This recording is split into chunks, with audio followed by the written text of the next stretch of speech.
మన్యాల శ్రీను ప్రొడక్షన్స్కి స్వాగతం సుస్వాగతం.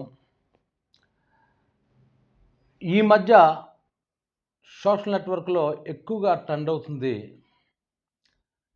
పవన్ కళ్యాణ్ పుష్ప సినిమా మీద కామెంట్ చేశాడనే విషయం మీద ఎక్కువ ట్రెండ్ అవుతుంది. రోజు పవన్ కళ్యాణ్ ఏం మాట్లాడాడు?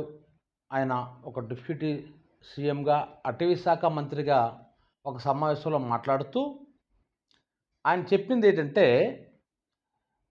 40 సంవత్సరాల క్రితం హీరోలు అటవీ సంపదని సంరక్షించే పాత్రలో చేస్తే, ఇప్పుడు హీరోలు అటవీ సంపదను దోచుకునే పాత్రలో నటిస్తున్నారు. ఇది ఒక ఎవల్యూషన్ అని ఆయన చెప్పడం జరిగింది. అంటే హీరోలు ఒక నెగిటివ్ రోల్లో నటించటం ఇప్పుడు జరుగుతుంది అని అన్నారు. మరి నాకు ఆశ్చర్యకరమైన విషయం ఏంటంటే, పవన్ కళ్యాణ్ గారికి సినిమా రంగం మీద ఎంతో పట్టుంది. ఎందుకంటే ఆయన ఒక పవర్ స్టార్, కోట్లాది మంది అభిమానుల్ని మనసును గెలుచుకునేటువంటి స్టార్ ఆయన. చిరంజీవి గారు మెగాస్టార్ అయితే ఈయన పవర్ స్టార్. దాదాపుగా చిరంజీవి గారికి ఉన్నంత మాస్ ఫాలోయింగ్ ఉంది ఈయనకి. ఇంకా చెప్పాలంటే మాస్ ఫాలోయింగ్లో అయితే చిరంజీవి గారిని మించి ఉంది ఈయనకి. చిరంజీవి గారికి అన్ని వర్గాలు కూడా ఇష్టపడుతుంటాయి చిరంజీవి గారిని. పవర్ స్టార్ని మాత్రం ఎక్కువగా యూత్ ఇష్టపడుతుంటుంది. అంటే మాస్లో మంచి క్రేజ్ ఉంది ఆయనకి. మరి దాదాపుగా 25 సినిమాలు నటించినట్టుకున్నారు ఆయన, నాకు తెలిసినంతవరకు. ఈ 25 సినిమాల్లో ఈ 25 పిక్చర్స్లో యాక్టింగ్ చేసిన ఒక సినిమా నటుడు, దాదాపుగా ఒక 30 సంవత్సరాల అనుభవం సినిమా రంగంలో ఉన్న ఈ నటుడు ఈ విధంగా కామెంట్ చేయటం నాకైతే నేనైతే ఆశ్చర్యానికి గురయ్యాను. ఆశ్చర్యం వేసింది. ఎందుకు అంటే, ఈ స్మగ్లర్ స్టోరీస్ ఇప్పుడు కాదండి, Deewar cinema I think it is in 1975లో వచ్చింది. అమితాబ్ బచ్చన్ యాక్టింగ్ చేశారు ఆయన. దాని తెలుగులో ఎన్టీ రామారావు మగాడు సినిమాలో ఆయన నటించారు ఆయన. అప్పటి నుంచి ఈ స్మగ్లింగ్, దేవుడు చేసిన మనుషులు కావచ్చు, ఈ స్మగ్లర్గా చాలామంది హీరోలు చేశారండి. దొంగలుగా చాలామంది హీరోలు చేశారు. ఫ్యామిలీ సినిమాలు తీసేటువంటి అక్కినేని నాగేశ్వరరావు గారు కూడా దొరబాబు సినిమాలో దొంగ నటించారు. ఆ మాటకు వస్తే దొంగరాముడు సినిమా యాక్టింగ్ చేసుకున్న నాగేశ్వరరావు గారే దొంగగా నటించడం. అలాగే ఎన్టీ రామారావు గారు చాలా సినిమాలు నటించారు, స్మగ్లర్గా నటించారు ఆయన. యుగంధర్లో డాన్గా నటించారు. అది Hindi cinema Don, Amitabh Bachchan cinema remake అది. ఇలా ప్రతి హీరో, కృష్ణ చాలా సినిమాలు నటించారు ఆయన. అమరదీపంలో కృష్ణరాజు గారు కూడా ఒక స్మగ్లర్గా నటిస్తాడు అతను. అలా చాలా సినిమాలు చాలామంది హీరోలు ఇప్పుడు కాదు, కొత్తగా వచ్చిన ట్రెండ్ ఏం కాదు, ఇది ఏనాడు నుంచో నటిస్తున్నారు. కానీ ఇప్పుడే ఏదో ఒక ఎవల్యూషన్ వచ్చినట్టు, ఇప్పుడు హీరోలు స్మగ్లర్గా ఉన్నట్టు, ఆయన అడవరాముని ఉద్దేశించి బహుశా చెప్పుడు 40 సంవత్సరాల క్రితం హీరో అటవీ సంపదను రక్షించే పాత్రలు నటిస్తే ఇప్పుడు అటవీ సంపదను దోచుకునే పాత్రలు నటిస్తున్నారని చెప్పుకుని ఉండొచ్చు. సార్, సినిమా రంగం గురించి మీకు మేము చెప్పాల్సిన స్థాయి కాదు మాది.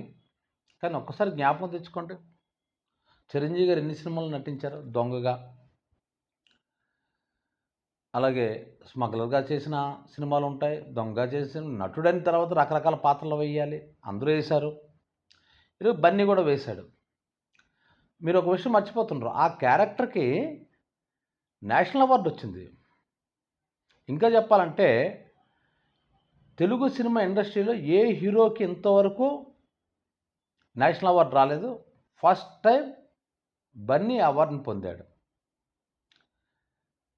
మీకు వ్యక్తిగత గొడవలు ఏమైనా ఉండొచ్చేమో గాక, కానీ ఆ సినిమాని తక్కువ చేసి మాట్లాడటం, ఆ హీరో క్యారెక్టర్, అంటే మీరు ఎవరి గురించి మాట్లాడారో అందరికీ, మొత్తం అఖిలాంధ్ర ప్రేక్షకులందరికీ, ఆ మాటకు వస్తే ప్రపంచం తిరిగి వాళ్ళందరికీ మీరు ఇచ్చే స్టేట్మెంట్ ఎవరికి మీరు దెబ్బ కొట్టి ఇచ్చారో కూడా అర్థమవుతుంది. అది బన్నీని ఉద్దేశించి మీరు చెప్పారు. అయితే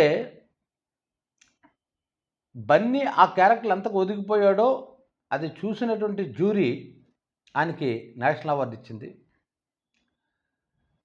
మనం తెలుగు వాళ్ళందరం కూడా గర్వపడేటువంటి నటుడిగా ఇప్పుడు ఆయన మారారు ఆయన.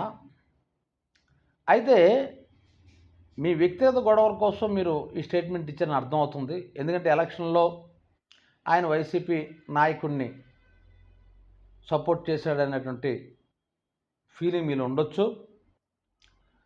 అప్పుడే నాగబాబు గారు ఒక స్టేట్మెంట్ ఇచ్చారు. పగవాడైనా మనవాడితో ఉంటే మనవాడే, మనవాడైనా పగవాడినితో ఉంటే పగవాడే అనే ఒక స్టేట్మెంట్ కూడా ట్విట్టర్లో ఇచ్చి తర్వాత దాన్ని వాపస్ తీసుకోవడం జరిగింది. అసలు బన్నీ మీద మీకెందుకు ఈ కోపం? అసలు బన్నీ ఏం తప్పు చేశాడు? మీ మెగా ఫ్యామిలీ గుండెల మీద చేసుకొని చెప్పండి. బన్నీ ఎందుకు ఇలా మారాడు? బన్నీ ఎందుకు ఇలా ఒంటరయ్యాడు? బన్నీ ఎందుకు మీ మెగా ఫ్యామిలీకి వ్యతిరేకం అయ్యాడు? ఒక్కసారి మీ మనస్సాక్షిని అడగండి, చెప్తుంది. చెప్పకపోతే నేను చెప్తాను ఎందుకు మారాడో తెలుసా? బన్నీ ఈ మధ్య కూడా ఒక స్టేట్మెంట్ ఇచ్చాడు ఒక స్టేజ్ మీద. నా కట్టే కాలేజ్ చివరి క్షణం వరకు నేను చిరంజీవి అభిమానిని అని క్లియర్ కట్గా చెప్పాడు. అసలు గొడవ ఎక్కడొచ్చిందో తెలుసా మీకు? ఈ తరానికి తెలియదు. ఈ తరానికి తెలిసిందంటే మొన్న వైసీపీకి సపోర్ట్ చేశాడు కాబట్టి బన్నీ అక్కడి నుంచి మెగా ఫ్యామిలీకి దూరం అయ్యారు అనుకుంటున్నాను. కానీ బన్నీ ఈరోజు మెగా ఫ్యామిలీకి దూరం అవ్వడానికి కారణం, అతను ఒంటరిగా ఉండడానికి కారణం, అతని సినిమాలు చేసుకుంటూ వెళ్ళిపోవడం, అతని సినిమాలు అతను చూసుకుంటూ అతను గొడవేది అతను పడుతూ ఉండడానికి కారణం ఎవరో తెలుసా? పవన్ కళ్యాణ్. పవన్ కళ్యాణ్ వల్లే మెగా కుటుంబానికి, అల్లు అరవింద్ కుటుంబానికి గొడవ వచ్చింది. ఎలాగో చెప్పమంటారా? ఇది చెప్పాలంటే ఒక్కసారి చిరంజీవి గారి సినిమా రంగ ప్రవేశం నుంచి, సినిమా రంగం అంటే ఆయన ప్రారంభంలో అక్కడి నుంచి చెప్తే కానీ మీకు అర్థం కాదు. చిరంజీవి గారు సినిమా రంగంలోకి వచ్చిన కొత్తలో ఆయన ఒంటరి పోరాటం చేశారు. ఆయన ఒక స్వయం కృషితో ఎదుగుతున్న దశ అది.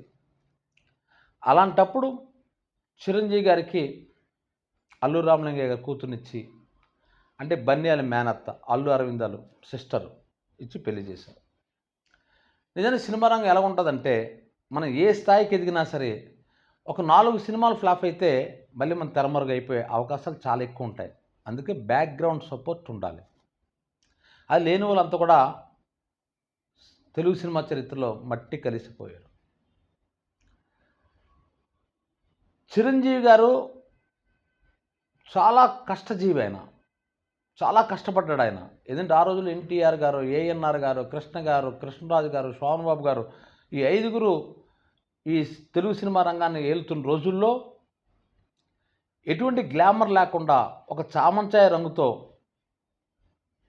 ఆయన, అంటే ఆ రోజుల్లో సినిమా హీరో అంటే అందంగా ఉండాలి, తెల్లగా ఉండాలి, ఒక గ్లామర్ ఉండాలి అనుకునే స్థితిలో మామూలు శరీర ఛాయతో సినిమా రంగానికి వచ్చి కష్టపడి డాన్సులు చేస్తూ, ఫైట్లు చేస్తూ, డూప్ లేకుండా స్వయంగా చేస్తూ, నిర్మాతలందరికీ, డైరెక్టర్లందరికీ, సాటి నటినటులందరి దగ్గర చాలా ఒబిడియంట్గా ఉంటూ ఒక్కొక్క మెట్టు ఎక్కుతూ ఆయన మెగాస్టార్ అయ్యారు. ఆయన మెగాస్టార్ అయ్యేటువంటి ఆ జర్నీలో అల్లు అరవింద్ గారు చాలా హెల్ప్ చేశారు. అంటే అల్లు అరవింద్ కృష్ణుడైతే చిరంజీవి అర్జునుడు అనుకున్నంతగా ఆ బావాబామ్మర్దుల మధ్య సాన్నిధ్యం ఉండేది. ఏ నిర్ణయం తీసుకోవాలనుకున్న అల్లు అరవింద్ గారు తీసుకునేవారు. చిరంజీవికి అలాగే మార్గదర్శిగా ఉండారు. కష్టం చిరంజీవి గారిది, కానీ ఆ వెనకతలో ఉన్న ప్రణాళిక మాత్రం అల్లు అరవింద్ గారు వేసేవారు. ఇది ఇండస్ట్రీలో అందరికీ తెలిసిన విషయం. ఆ రోజుల్లో మేము సినిమాలు ఎక్కువగా చూసి, సినిమా పత్రికలు ఎక్కువ చదివి మేము తెలుసుకునే అంశాలు ఇవి. కాబట్టి ఒకరు లేకుండా ఒకరు లేరు, ఒకరు లేకుండా ఒకరు అభివృద్ధి చెందలేరు. ఎందుకంటే ఆ రోజుల్లో ఒక సామాజిక వర్గం, ఎక్కువగా ఒక సామాజిక వర్గం ఇండస్ట్రీని ఏలుతున్న రోజుల్లో వేరే సామాజిక వర్గం నుంచి వచ్చి వాళ్ళకి పోటీ ఇచ్చి గెలవాలంటే చాలా కష్టం. దానికి అల్లు రామలింగయ్య గారు కావచ్చు, లేదంటే అల్లు అరవింద్ గారు కావచ్చు, తమ సామాజిక వర్గాలను డిస్ట్రిబ్యూటర్లుగా మార్చడం, లేదా నిర్మాతలుగా మార్చడం చిరంజీవి గారితో సినిమాలు తీసేటట్టు చేయటం, అలా చేసి చిరంజీవి గారికి అప్పుడప్పుడు ఓ 2, 3 ఫ్లాప్‌లు వచ్చినా సరే మళ్ళీ నిలదొక్కునేటట్టు మళ్ళీ కొత్తగా సినిమాలు తీసి, మళ్ళీ గీతా ఆర్ట్స్ మీద ఎన్నో సినిమాలు తీశారు. ఒక విజేత కావచ్చు, అత్తగారిముడు, అమ్మాయిముడు కావచ్చు, ఇలాంటి ఎన్నో సినిమాలు వాళ్ళు తీశారు. చిరంజీవి కెరియర్‌కి వాళ్ళు సపోర్ట్ నిలబడ్డారు. అదేవిధంగా అల్లు అరవింద్ కూడా ఒక అద్భుతమైనటువంటి గొప్ప నిర్మాతగా మారడానికి చిరంజీవి సినిమాలు దోహదం చేశాయి. కాబట్టి ఇక్కడ ఎవరు నడిపించారు అంటే అది చెప్పడం కష్టం. కాకపోతే కృష్ణుడిలాగా వెనక నుంచి ఒక నడిపిస్తున్నాడు. అర్జునులాగా ఇతను ఫైట్ చేస్తుంటాడు. చిరంజీవి గారి కష్టం, కృషి ఇవన్నీ కూడా చిరంజీవిని ఒక స్థాయికి చేర్చాయి. ఇది అందరికీ తెలిసిన విషయం. తర్వాత ప్రజారాజ్యం పార్టీ పెట్టారు. ప్రజారాజ్యం పార్టీ పెట్టిన తర్వాత ఒక ఇన్సిడెంట్ జరిగింది. ఒక నియోజకవర్గంలో ఏదో ప్రజారాజ్య పార్టీకి సంబంధించిన ఆ నాయకత్వంలో ఒక నియోజకవర్గం సంబంధించి ఒక సమస్య వచ్చింది. ఆ సమస్య సాల్వ్ చేయడానికి పవన్ కళ్యాణ్ వెళ్దాం అనుకున్నాడు.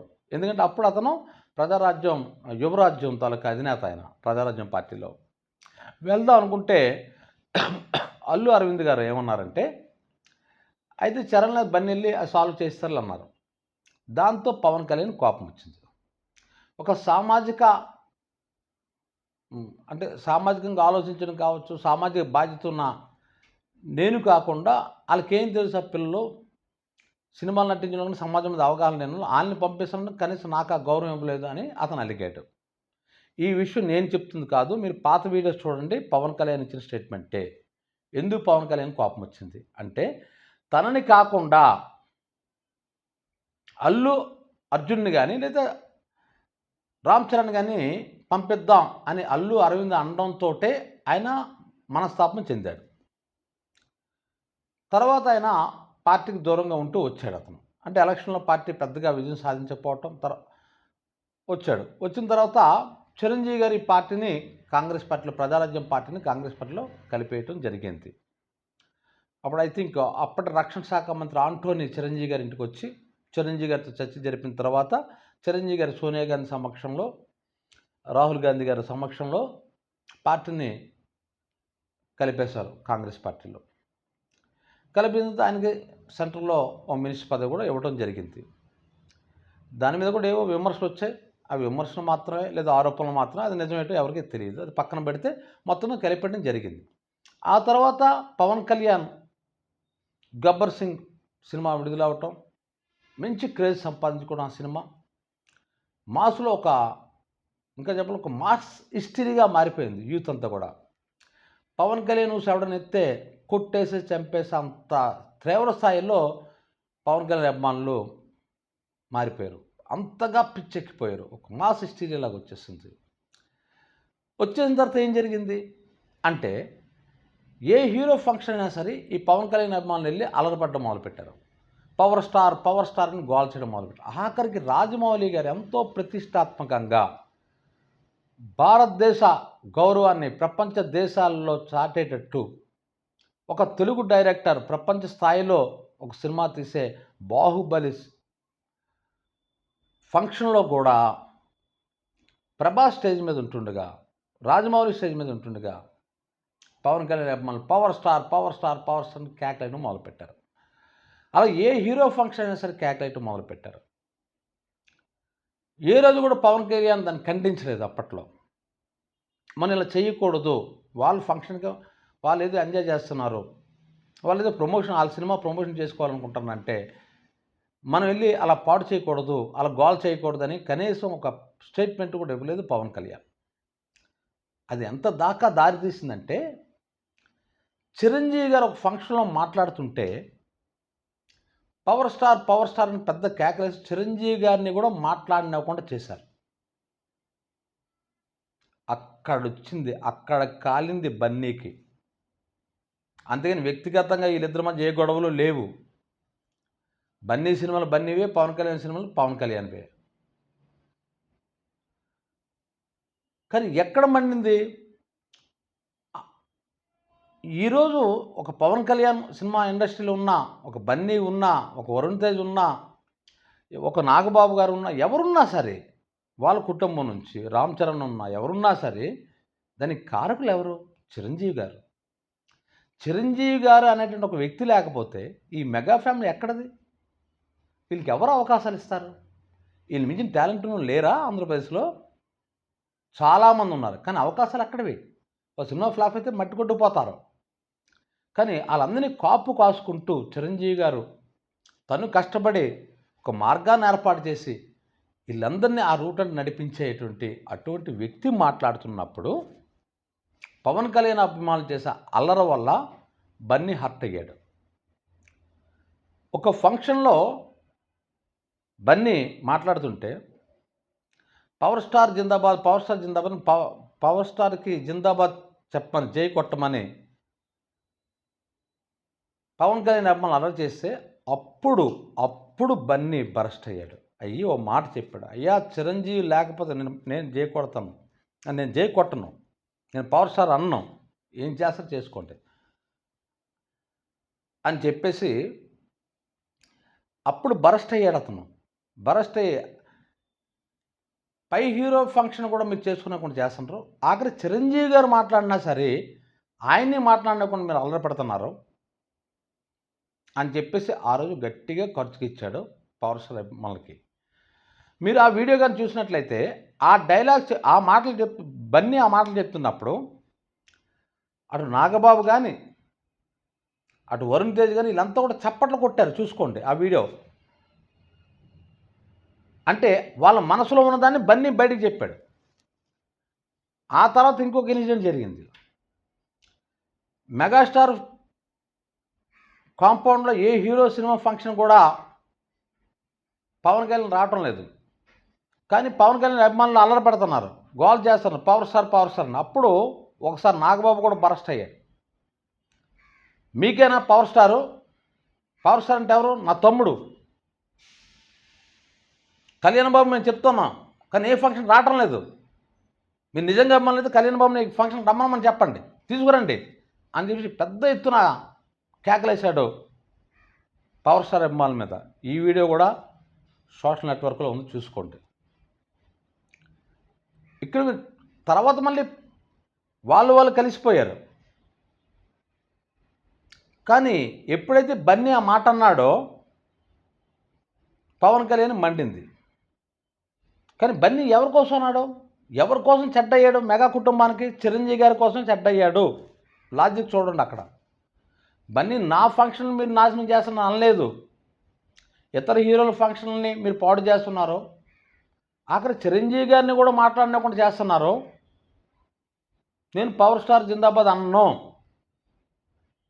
అని కరాఖండిగా స్టేజ్ మీద చెప్పాడు. అప్పుడు మీరు చూసుకున్నట్లయితే ఇదే నాగబాబు గారి మొహంలో ఎంత కాంతి కనబడ్డదో, చప్పట్లు కొట్టారో, ఆ పక్కన వరుణ్ తేజ్, మొత్తం ఆ ఫ్యామిలీ, మెగా ఫ్యామిలీ ఎంతగా అభినందనపూర్వకంగా బన్నీ గారిని చూసిందో ఒక్కసారి వీడియో చూడండి. కాబట్టి పవర్ స్టార్తో బన్నీకి ఎటువంటి డైరెక్ట్ గొడవ లేదు.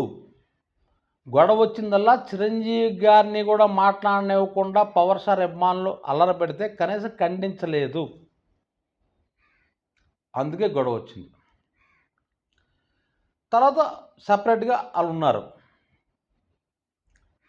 కానీ గొడవ ఎవరి వల్ల వచ్చింది? అరే మాకు ఇంత మార్గమధ్యం వేసాడు, ఇంత మించి మార్గం వేశాడు నాకు, మా కుటుంబానికి, మా మెగా ఫ్యామిలీకి, మెగా కాంపౌండ్ ఉన్న అందరి హీరోలకి ఇంత గొప్ప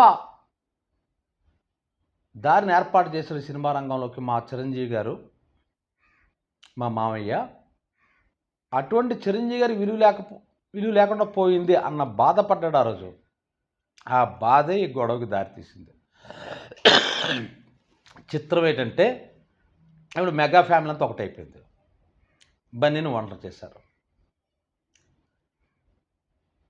అందుకే ఈరోజు ఏదో తెలుగు సినిమా రంగం ఏదో పాడైపోయినట్లు పవన్ కళ్యాణ్ గారు అన్ని మంచి క్యారెక్టర్లు చేశారా? గుడుంబ శంకర్ల క్యారెక్టర్ ఏంటి? గుడుంబ అంటే ఏంటి? మరి గాంజా శంకర్ అని చెప్పేసి ఇప్పుడు సాయి ధరమ్ తేజ్ ఏదో యాక్టింగ్ చేస్తానని తెలిసింది. మరి ఆ టైటిల్ ఏంటి అసలు? సినిమా అన్న తర్వాత రకరకాల క్యారెక్టర్లు చేస్తారు. ఒక నటుడిగా మీకు మేము చెప్పాల్సింది ఏముందండి?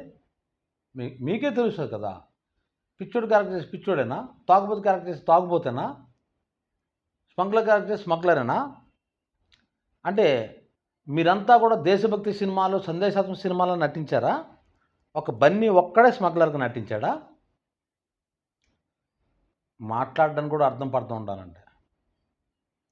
ఇదంతా ఎందుకు చెప్తున్నంటే, బన్నీని ఈరోజు ఒంటరి చేశారు. కానీ బన్నీ మాత్రం చిరంజీవి గారి కోసం ఒంటరి అయిపోయాడు. ఇది మాత్రం నిజం. ఈ వీడియో మీకు నచ్చినట్లయితే మన్యాల శ్రీను ప్రొడక్షన్స్కి లైక్ చేయండి, సబ్స్క్రైబ్ చేయండి, షేర్ చేయండి. Thank you very much.